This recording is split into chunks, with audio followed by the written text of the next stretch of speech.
Hello everyone, welcome to study with Chitralekha.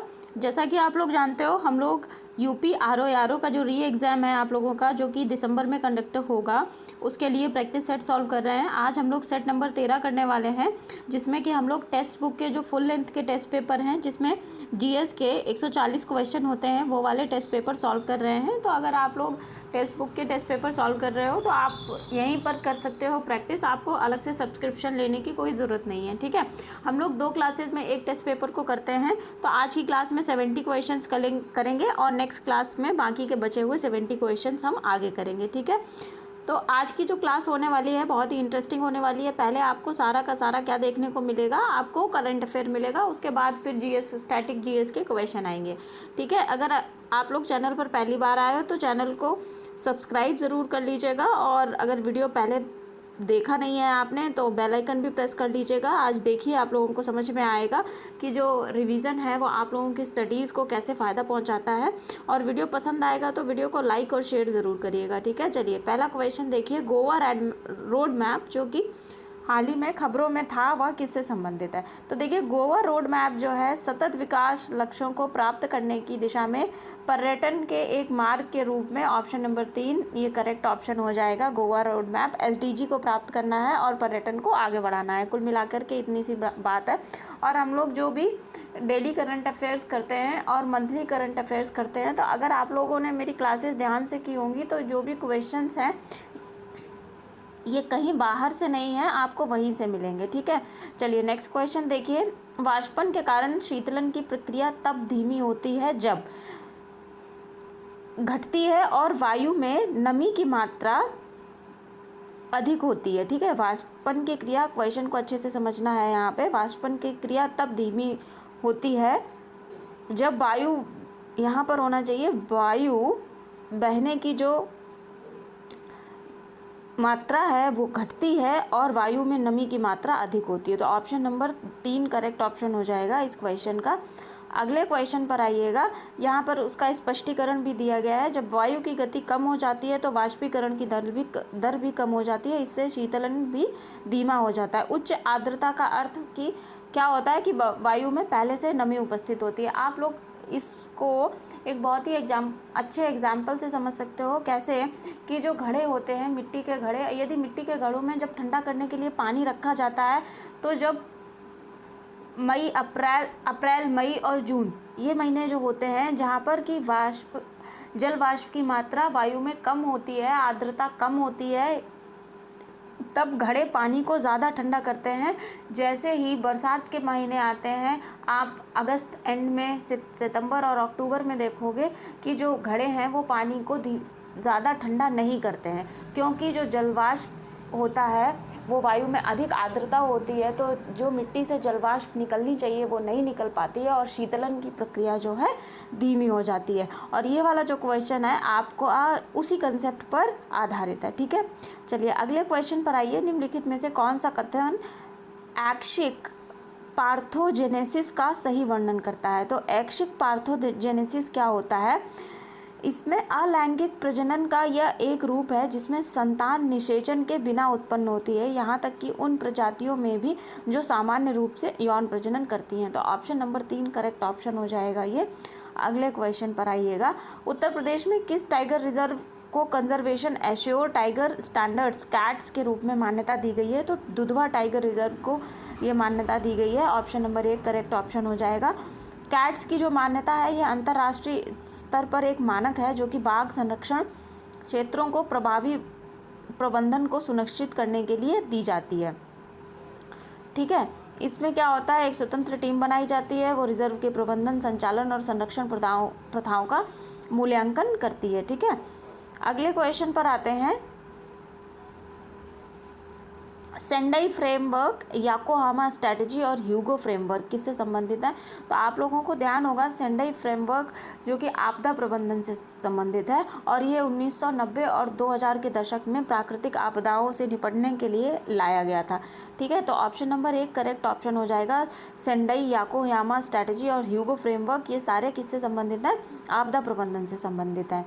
आपदा न्यूनीकरण के लिए सेंडाई फ्रेमवर्क लाया गया था 1990 और 2000 के दशक में अंतर्राष्ट्रीय दशक घोषित किया गया था। इस दशक को याकोहामा रणनीति को 1994 में अपनाया गया था प्राकृतिक आपदा की रोकथाम और न्यूनीकरण के लिए, ठीक है। और ह्यूगो फ्रेमवर्क जो है 2005 और 2015 के बीच उत्तराधिकारी दस्तावेज आपदा जोखिम न्यूनीकरण के लिए सेंडाई फ्रेमवर्क मार्च 2015 में जापान में अपनाया गया था, ठीक है, जो कि प्राकृतिक खतरों से जोखिम को कम करने के लिए सामान्य निर्देश प्रदान करता है। और सेंडाई फ्रेमवर्क अन्य 2030 एजेंडा समझौतों के साथ मिलकर काम करता है, जिसमें शामिल है जलवायु परिवर्तन पर पेरिस समझौता, विकास हेतु वित्त पोषण, अदीस अबाबा कार्रवाई एजेंडा और नई शहरी एजेंडा और अंत में SDG, ठीक है।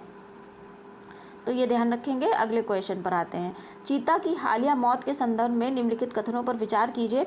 यहाँ पर 3 कथन दे रखे हैं। चीता परियोजना ने पहले वर्ष में 20% मृत्यु दर का अनुमान लगाया था।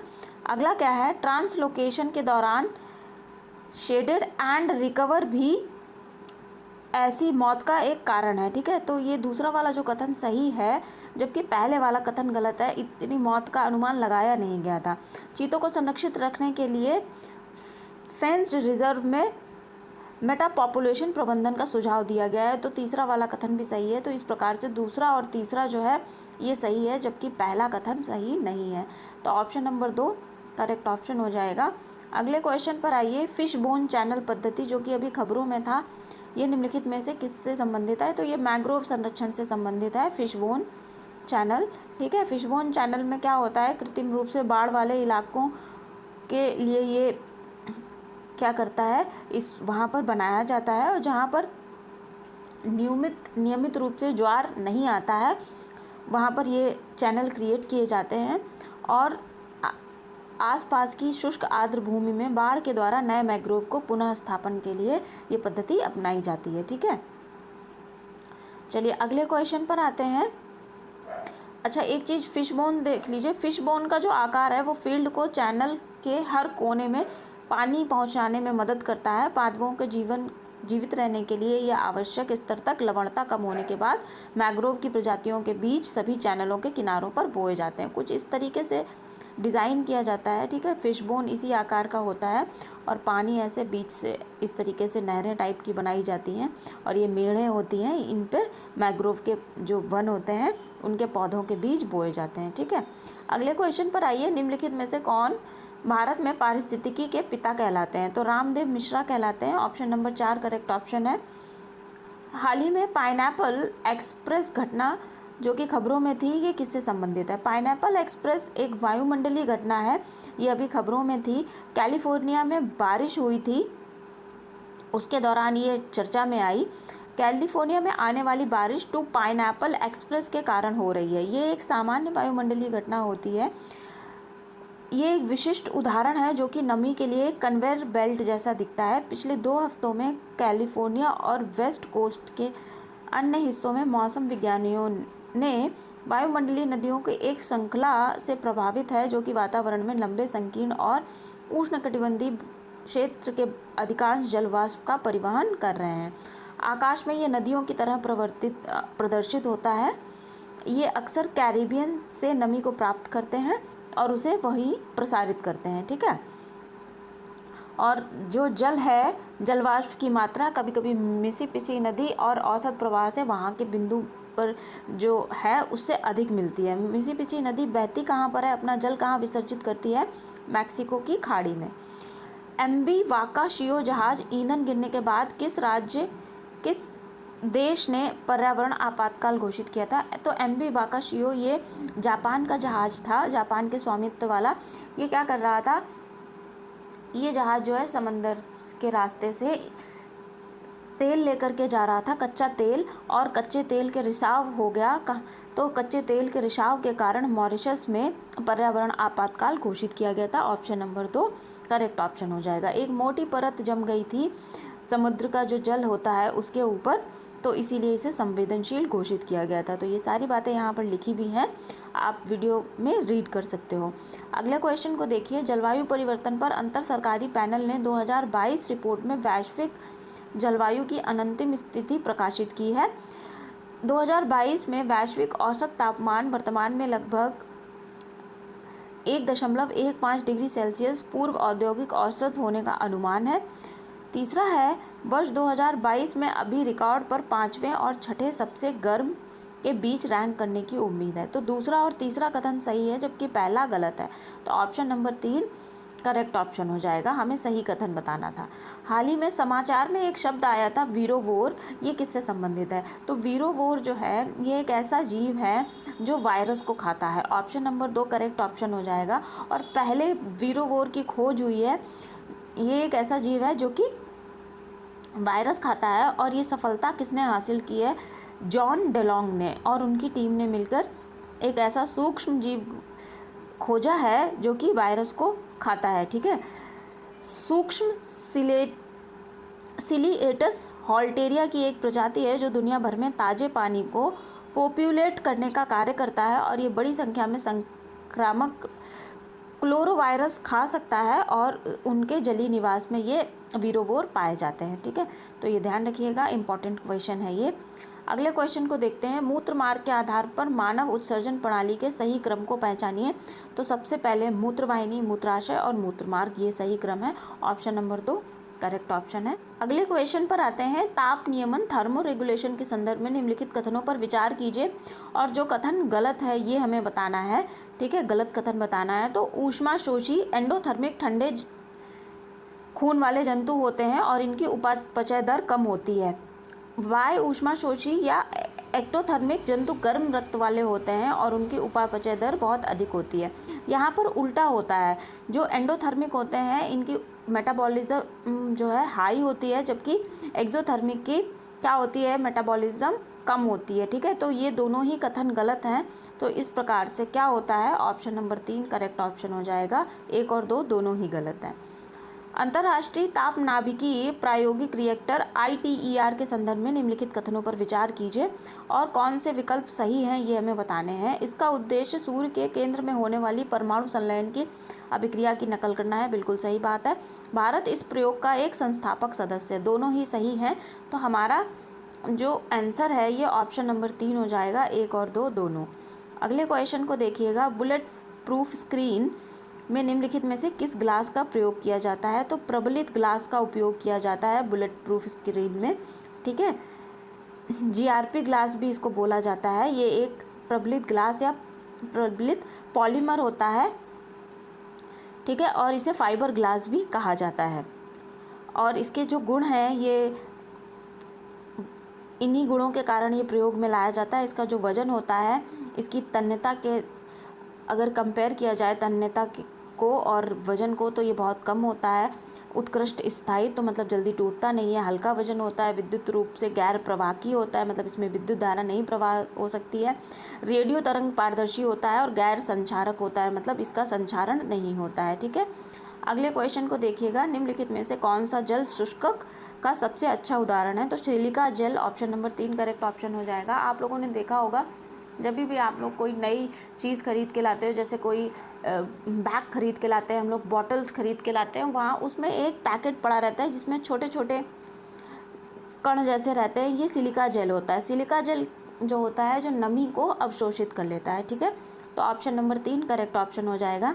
निम्नलिखित विषैली गैसों में से कौन सी एक हमारे रक्त के हीमोग्लोबिन के साथ मिल जाती है और मृत्यु का कारण बन सकती है? तो कार्बन मोनोऑक्साइड है जो कि हीमोग्लोबिन के साथ मिलकर के हमारे शरीर में फैल जाती है और वायु प्रवाह रोक सकती है ये, और जिससे व्यक्ति की मृत्यु भी हो सकती है। तो ऑप्शन नंबर 3 करेक्ट ऑप्शन हो जाएगा। अगला क्वेश्चन है। भोजन संग्रहित किए जाने वाले लोहे के डिब्बों को टिन से विद्युत लेपित क्यों किया जाता है? क्योंकि टिन जो है लोहे की तुलना में कम अभिक्रियाशील होता है और भोजन को ये खराब होने से बचाता है। तो ऑप्शन नंबर 2 करेक्ट ऑप्शन हो जाएगा। नेक्स्ट क्वेश्चन को देखिएगा। मिर्च का तीखापन किस कारण होता है? तो ये कैप्सेनिन के कारण होता है। ऑप्शन नंबर 1 करेक्ट ऑप्शन हो जाएगा। खरीफ की फसल की अवधि क्या होती है? तो भारत में 3 फसलें होती हैं, रबी, खरीफ और जायद। रबी की जो फसल है ये अक्टूबर के मंथ में बोई जाती है। ठीक है, खरीफ जून से अक्टूबर में, और जो जायद है ये मार्च में बोया जाता है। ठीक है, मार्च एंड तक बोया जाता है और जून तक इसको काट लिया जाता है। जायद में खीरा, ककड़ी, और आपके जो वाटरमेलन, तरबूज, खरबूज, ये सारे जायद की फसलों में आते हैं। तो खरीफ की फसल में आपके धान हो जाते हैं, ठीक है, मक्का भी उसी में आती है। तो खरीफ की फसल जून से अक्टूबर तक होती है। ऑप्शन नंबर 1 करेक्ट ऑप्शन हो जाएगा।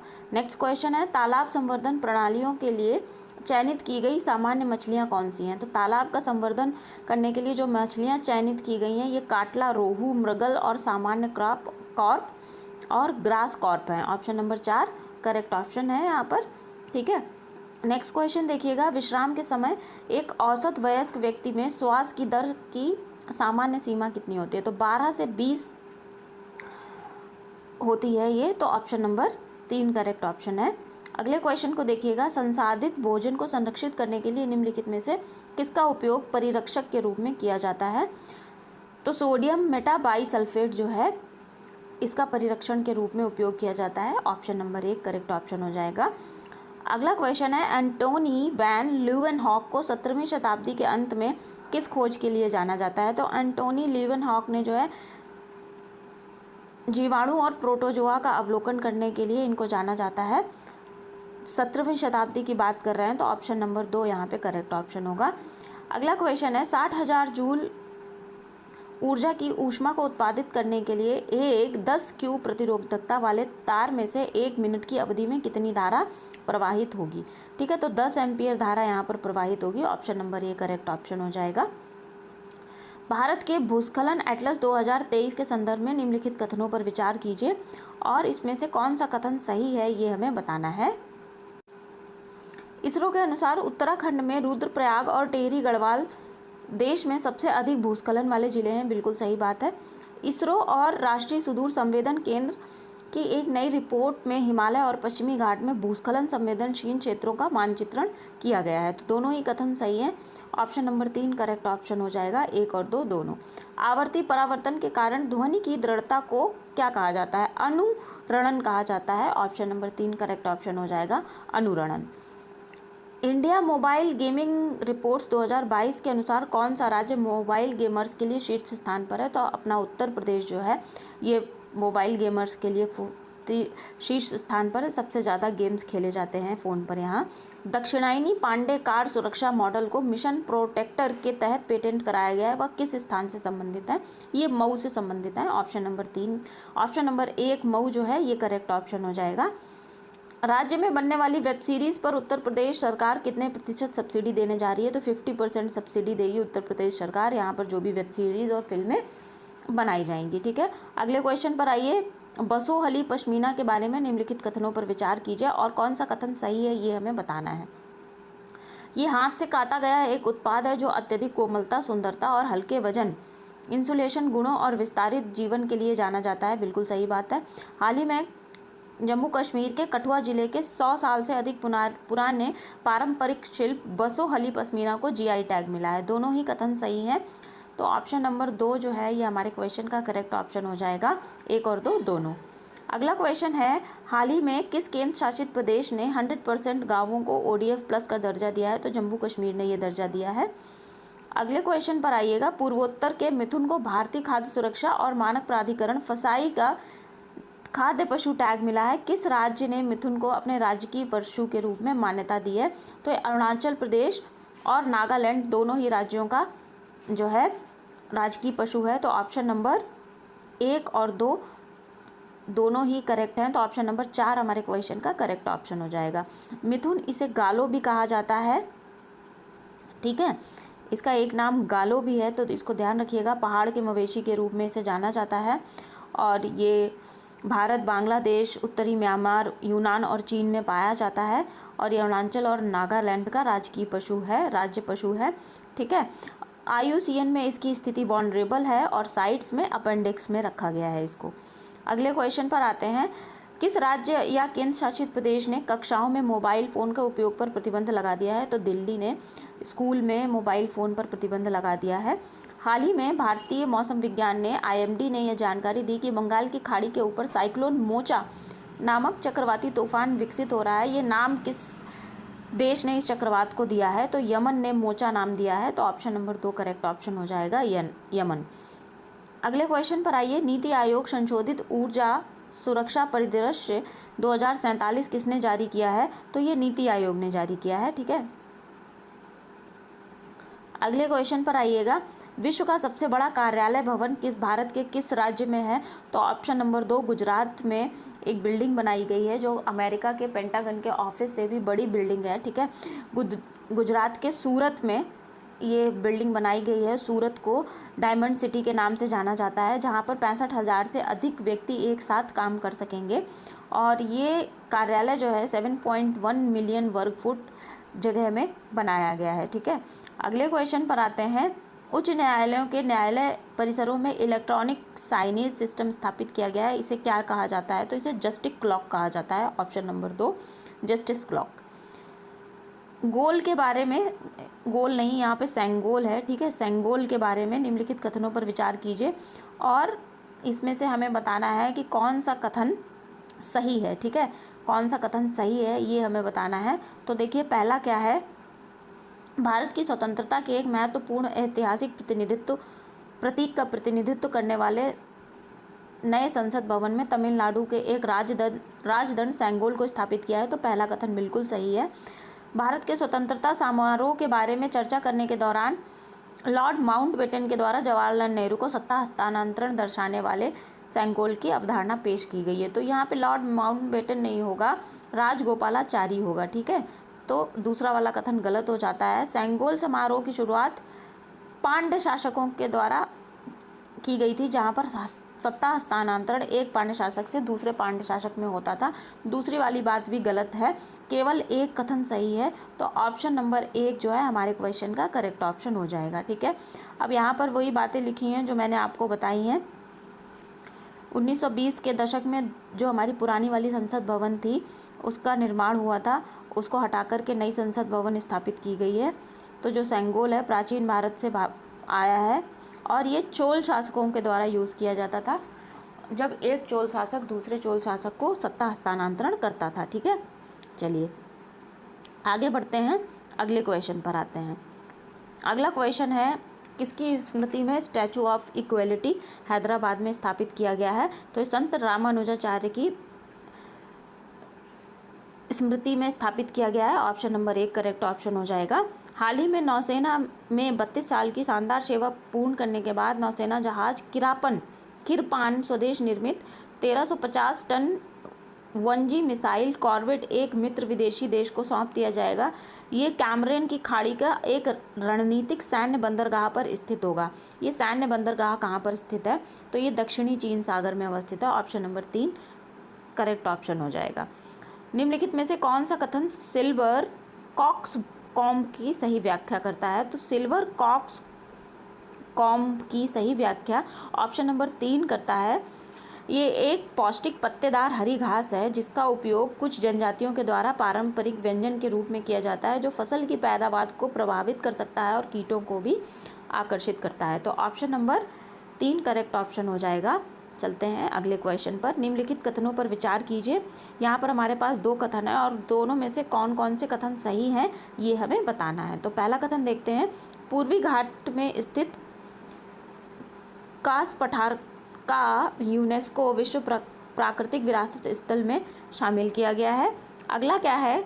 कॉस पठार जो है एक मौसमी झील से तलछट के एक नए अध्ययन ने प्रारंभिक मध्य हेलोसीन के दौरान कम वर्षा के साथ शुष्क और तनावपूर्ण स्थितियों की ओर भारतीय ग्रीष्मकालीन मानसून में एक बड़े बदलाव की ओर संकेत दिया है। तो जो दूसरा वाला कथन है ये सही है, जबकि पहले वाला गलत है। ऑप्शन नंबर 2 करेक्ट ऑप्शन हो जाएगा, केवल 2। अगले क्वेश्चन पर आइएगा। निम्नलिखित कथनों पर विचार कीजिए। पहला क्या है? मंगल पर स्थित स्वर्ण गर्त का पता लगाने के लिए दृढ़ रोवर डिज़ाइन किया गया है। दूसरा है, यह नासा का मंगल रोवर है जिसका प्राथमिक उद्देश्य प्राचीन सूक्ष्म जीवन के संकेतों की तलाश करना है। तो दोनों ही कथन सही हैं। ठीक है, ऑप्शन नंबर 3 करेक्ट ऑप्शन हो जाएगा, 1 और 2 दोनों। निम्नलिखित में से कौन सा भौगोलिक दृष्टि से चुशूल घाटी के सबसे निकट है? तो चुशूल घाटी के सबसे निकट जो स्थान है ये पैंगोंग झील है। ऑप्शन नंबर 1 करेक्ट ऑप्शन हो जाएगा। पैंगोंग झील अक्सर चर्चा में रहती है पूर्वी लद्दाख में पेंगोंग त्सो के दक्षिण में चुशूल घाटी अवस्थित है और ये एक रणनीतिक महत्व रखता है। यहाँ पर इसमें एक महत्वपूर्ण हवाई पट्टी है जिसे 1962 में चीन के युद्ध के दौरान महत्वपूर्ण भूमिका निभाई थी और चुशूल भारतीय सेना और चीन की पीपल्स लिबरेशन आर्मी के बीच 5 सीमा कार्मिक बैठक बिंदुओं में से एक है। ठीक है, घाटी का जो स्थान है इसे भूभाग और रसद तैनाती के लिए केंद्र बनाता है, जिसमें विस्तृत मैदान मशीनीकृत बलों की तैनाती के लिए अनुमति देते हैं। ठीक है, अगले क्वेश्चन पर आते हैं। नारगोनो काराबाख क्षेत्र आर्मेनिया और अजरबैजान के बीच स्थित विवादित क्षेत्रों में से एक है। ये कहाँ पर है? तो ये काकेशस पर्वत पर है। ऑप्शन नंबर 4 करेक्ट ऑप्शन हो जाएगा। निम्नलिखित कथनों पर विचार कीजिए और कौन से कथन सही हैं ये हमें बताना है। ठीक है, तो पहला देखिएगा, केंद्रीय जल आयोग CWC पर्यावरण वन और मंत्रालय जलवायु परिवर्तन मंत्रालय के प्रशासनिक नियंत्रण में है, तो पहला कथन सही नहीं है। CWC की स्थापना पहली बार ब्रिटिश राज के दौरान 1881 में की गई थी, ये वाला कथन भी गलत है, तो दोनों ही कथन गलत हैं। तो ऑप्शन नंबर 4 ना तो 1 ना ही 2 हमारे क्वेश्चन का सही ऑप्शन हो जाएगा। राष्ट्रीय सिकल सेल एनीमिया उन्मूलन के संदर्भ में निम्नलिखित कथनों पर विचार कीजिए। तो पहला कथन है, इसका लक्ष्य 2030 तक सिकल सेल एनीमिया को ख़त्म करना है। जबकि दूसरा कथन क्या कह रहा है, मिशन का लक्ष्य अगले 3 वर्षों में 60 वर्ष से कम उम्र के लगभग 7 करोड़ लोगों की स्क्रीनिंग करना है। तो दोनों कथन, पहला और दूसरा, सही है। यह एक दीर्घकालिक एकल जीन विकार है, तो ये तीसरा वाला कथन गलत है, जबकि पहला और दूसरा सही है। तो ऑप्शन नंबर 2 जो है, केवल 1 और 2, ये क्वेश्चन का करेक्ट ऑप्शन हो जाएगा। किस देश ने 2015 में हल्ला नाम से बृहस्पति जैसे ग्रह की खोज की है जो पृथ्वी से 520 प्रकाश वर्ष दूर है और इसके मेजबान तारे के क्रोधित होने के बाद जीवित बचने की संभावना नहीं है? तो दक्षिण कोरिया ने हल्ला नामक ग्रह की खोज की है जो कि पृथ्वी से 520 प्रकाश वर्ष दूर है। ऑप्शन नंबर 3 करेक्ट ऑप्शन हो जाएगा। सही कालानुक्रम में व्यवस्थित करना है इन घटनाओं को हमें। तो देखिए, सबसे पहले संविधान सभा की बैठक हुई थी, उसके बाद मसौदा समिति की नियुक्ति की गई थी और भारतीय संविधान को अपनाया गया और अधिनियमित किया गया और 1950 में भारतीय संविधान के प्रारंभ होने की तिथि हुई, पूरी तरीके से लागू हुआ। ठीक है, तो 4, 1, 2, 3 ये क्वेश्चन का करेक्ट ऑप्शन हो जाएगा, ऑप्शन नंबर 1। अगले क्वेश्चन पर आते हैं। निम्नलिखित में से कौन सा संविधान के लिए सही है? ठीक है, तो भारतीय संविधान के बारे में कौन सा कथन सही है हमें ये बताना है। तो 1934 में भारतीय राष्ट्रीय कांग्रेस ने एक संविधान सभा की मांग की। अगला कथन क्या है? दिसंबर 1946 में और नवंबर 1949 के बीच संविधान सभा ने स्वतंत्र भारत के लिए एक संविधान मसौदा तैयार किया। दोनों ही बातें अपनी अपनी जगह सही हैं, तो हमारे क्वेश्चन का आंसर ऑप्शन नंबर 3 हो जाएगा, 1 और 2 दोनों।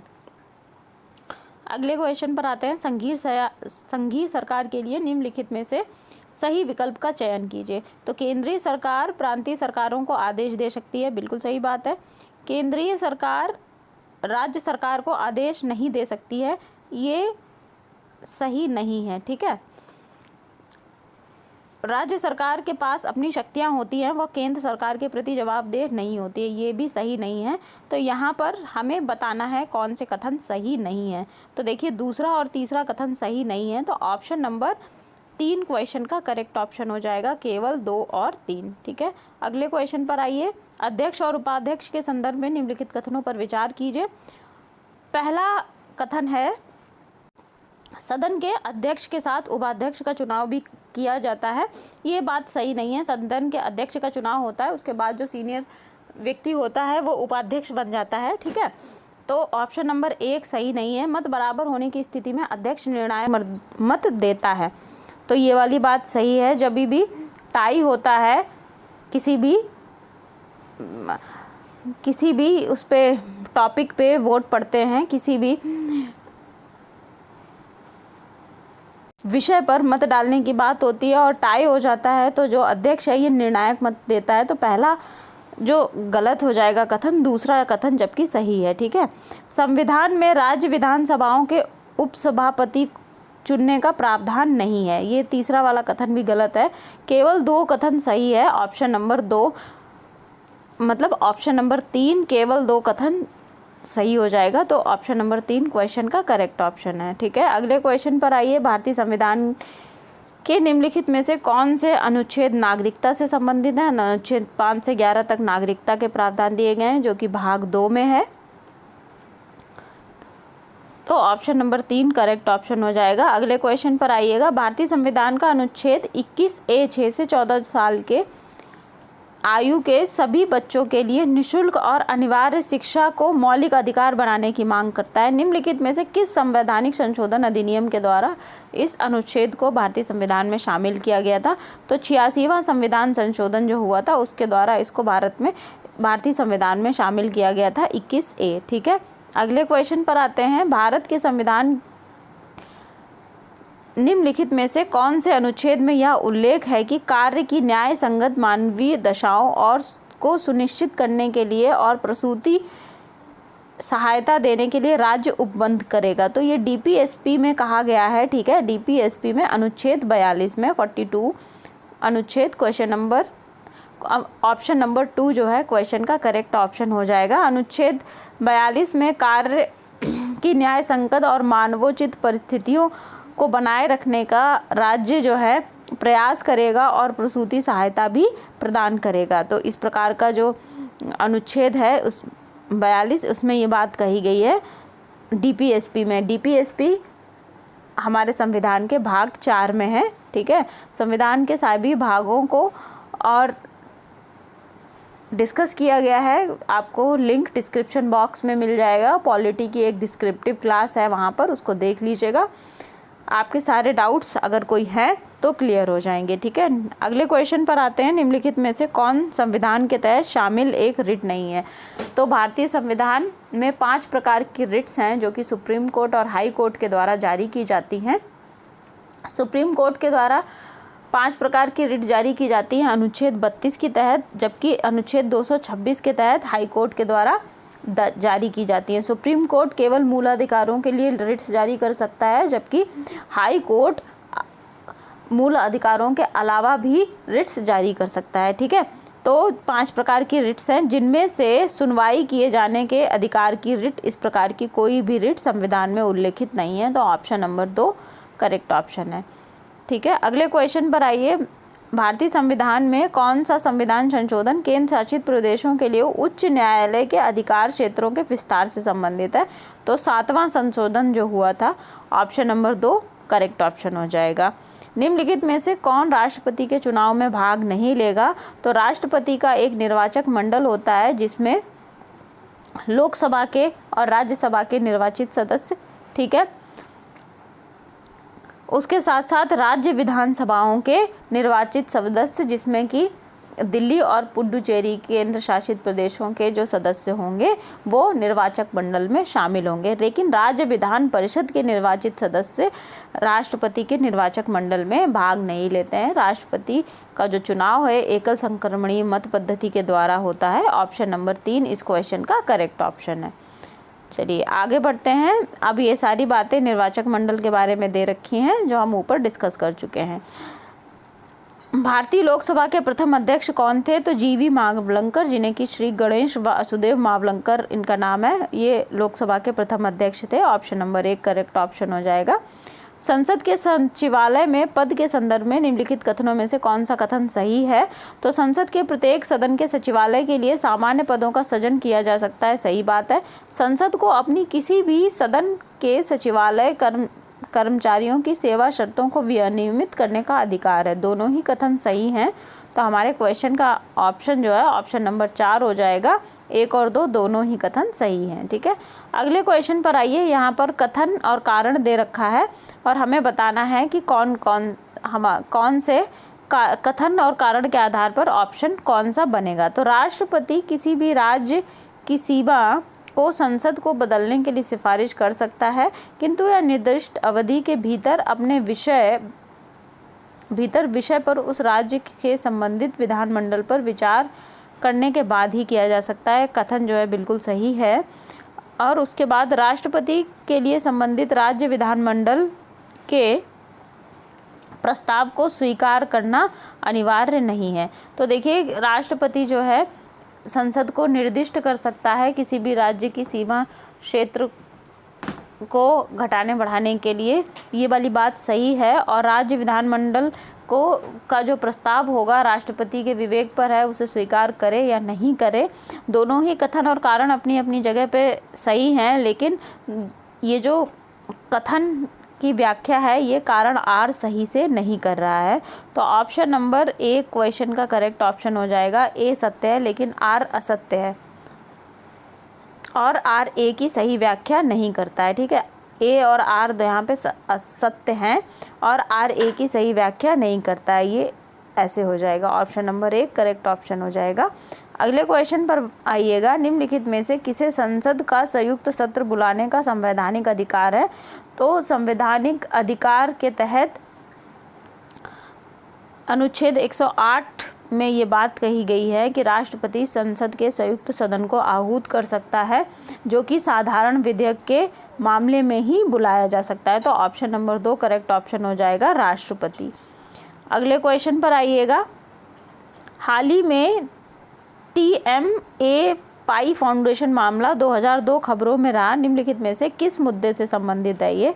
तो अपने पसंद के शैक्षिक संस्थानों की स्थापना और प्रशासन करने का अल्पसंख्यकों का अधिकार, जो कि फंडामेंटल राइट्स के अंतर्गत आता है। ठीक है, भाग 3 में फंडामेंटल राइट्स हैं। अगर आप लोगों ने ये क्लासेस नहीं देखी हैं तो लिंक डिस्क्रिप्शन बॉक्स में है पूरी प्लेलिस्ट का, आप वहाँ से जाकर के फंडामेंटल राइट्स को देख सकते हो। वहाँ पे सारी डिस्कशंस हमने किए हैं, सारी बातें बताई गई हैं। आई होप अगर आपका कोई डाउट होगा तो वहाँ से क्लियर हो जाएगा। आगे चलते हैं। सर्वोच्च न्यायालय और उच्च न्यायालय के द्वारा लोक प्राधिकरण को कुछ विशिष्ट कार्रवाई करने का निर्देश देने वाली संवैधानिक रिट कौन सी होती है, उसका नाम बताना है यहाँ पर।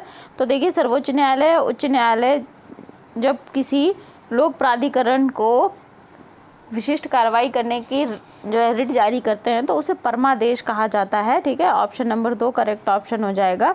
और इस रिट का सटीक अर्थ होता है कि हम आदेश देते हैं। ठीक है, ये जो ऊंचे स्तर की अदालत है किसी प्राधिकरण को या किसी इंस्टीट्यूशन को ही जारी करती है जब कोई सार्वजनिक व्यक्ति या कर्मचारी या कोई इंस्टीट्यूशन अपना काम ठीक तरीके से नहीं करता है या कर्तव्यों की उपेक्षा करता है, काम पर वापस बुलाना होता है, तो ये वाली रिट जारी की जाती है। यहाँ पे एक ध्यान रखने वाली बात ये है कि जो परमादेश की रिट है ये किसी निजी व्यक्ति को जारी नहीं की जाती है, सार्वजनिक रूप से ही ये जारी की जा सकती है। ठीक है, किसी इंस्टीट्यूशन को या सार्वजनिक व्यक्ति को।